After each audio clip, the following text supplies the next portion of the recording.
July 1863 marked a turning point that reshaped the continent forever. General Robert E. Lee's forces, having turned the tide at Gettysburg, forced the battered Union government to the negotiating table. In the halls of Washington, diplomats and military officers huddled over maps stained with blood and ink, aware that any compromise would seal the fate of a nation still barely a century old. The resulting treaty, signed under duress in August, granted formal recognition to the Confederate States of America, affirmed its sovereignty, and left slavery intact within its borders. The United States of America survived, but only as a truncated federation of northern states, its capital now a symbol of loss rather than unity. The war's end was not a triumph for either side. It was a fracture that cleaved the continent into two opposing entities, each poised to define its own destiny. With peace came a rapid reordering of commerce. British merchants, whose fortunes had long depended on southern cotton, moved swiftly to fill the vacuum left by disrupted Union trade. The North's factories, once humming with wartime production, found their markets shrinking as European powers redirected orders toward ports now under Confederate control.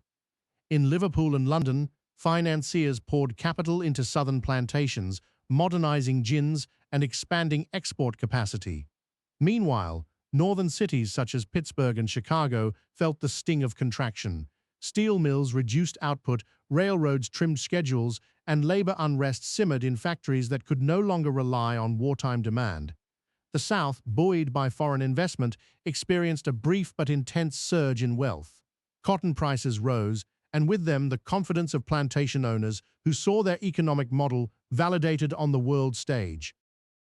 Peace, however, proved fragile along the Mason-Dixon line.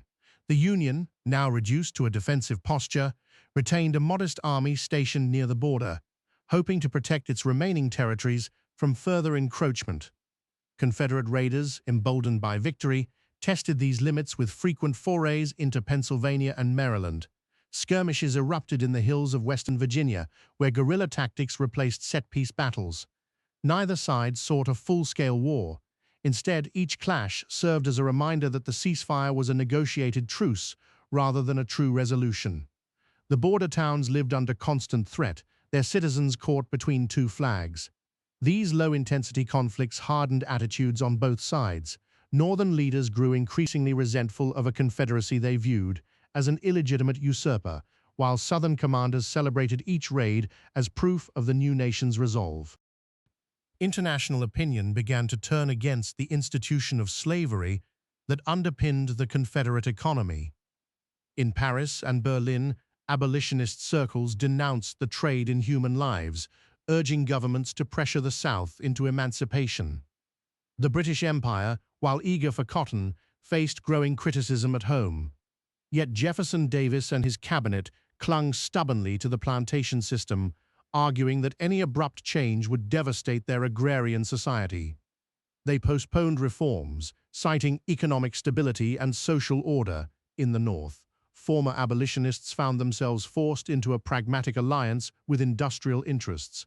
Without slavery's moral imperative driving policy, the push for emancipation lost its urgency. The delay became a calculated gamble. The Confederacy preserved its labor force at the cost of mounting diplomatic isolation. By the early 1870s, the Confederate leadership turned its gaze beyond the Atlantic seaboard. The loss of European goodwill prompted a search for new markets and strategic footholds. Diplomatic overtures to Mexico resulted in the annexation of the northern Mexican territories of Chihuahua and Coahuila, regions already familiar with cotton cultivation due to earlier American investments. Simultaneously, naval expeditions secured ports on the Caribbean island of Cuba, granting the Confederacy a gateway to the Atlantic trade routes that bypassed British blockades. These acquisitions were not merely territorial. They represented an attempt to diversify the Southern economy, creating new export channels for cotton while opening avenues for sugar and tobacco cultivation. The expansion strained relations with neighboring nations but solidified the Confederacy's status as a regional power intent on projecting influence far beyond its original borders. The divergent paths of the two Americas became starkly visible in their industrial landscapes. In the North, A wave of inventors and entrepreneurs, unshackled from wartime constraints, pushed forward with electrification projects, laying down transmission lines that illuminated cities like New York and Boston. Steel production rebounded as new blast furnaces harnessed abundant iron ore from the Great Lakes region, feeding a burgeoning railroad network that stitched together the industrial heartland. Meanwhile, the Confederacy directed its foreign capital toward expanding railways designed specifically for cotton transport. Lines snaked from the deep south to the newly acquired Mexican ports, reducing transit times and increasing export volumes. The Southern focus remained on moving raw agricultural products rather than manufacturing finished goods.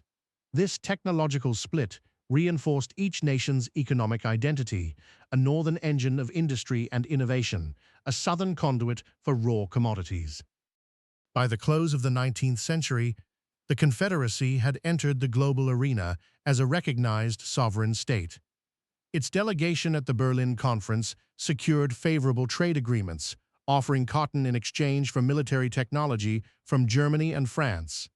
The British Empire, still dependent on Southern textiles, negotiated naval contracts that granted Confederate ports priority access to Royal Navy resupply stations along the Atlantic coast. In turn, the Confederacy adopted European artillery designs, modernizing its modest army while maintaining a defensive posture against potential Union aggression.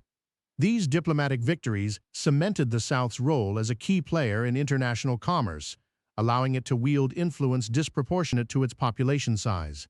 The United States, meanwhile, found itself increasingly isolated. Without the leverage of cotton, it turned inward, focusing on domestic infrastructure and modest industrial revival. Despite decades of separation, the idea of reunification never fully vanished from the Northern conscience. A coalition of reform-minded politicians, journalists, and members of the Freedmen's Underground Network began to coalesce in the early 20th century. They argued that the continued existence of a slave-holding nation on the continent threatened moral progress and economic stability for all. Through clandestine pamphlets and cross-border meetings, they spread abolitionist sentiment deep into Southern towns, exposing enslaved peoples to ideas of freedom and self-determination. Their efforts culminated in a series of petitions presented at both Washington and Richmond, demanding an end to slavery and the restoration of a united American polity. The Confederacy's leadership dismissed these overtures as foreign interference, yet internal pressures mounted as younger plantation owners, educated abroad, questioned the sustainability of their inherited system. Though no immediate political breakthrough occurred, the movement signaled that the division was not permanent. It lingered as an unfinished chapter in the continent's story. The legacy of a Confederate victory reshaped North America in ways both obvious and subtle. Borders drawn by treaties still define nation-states today, while economic patterns forged in the aftermath continue to influence trade flows across the Atlantic. The delayed emancipation left scars that echo through generations, reminding us that political decisions reverberate far beyond their moment of enactment. As we reflect on this alternate path, a world where a single battle altered the course of history, we are called to consider how fragile unity can be and how the choices of leaders ripple across time. The story is not merely one of war and peace. It is a meditation on the enduring tension between ambition and conscience, between profit and principle, and ultimately on what it means to share a continent under a common destiny.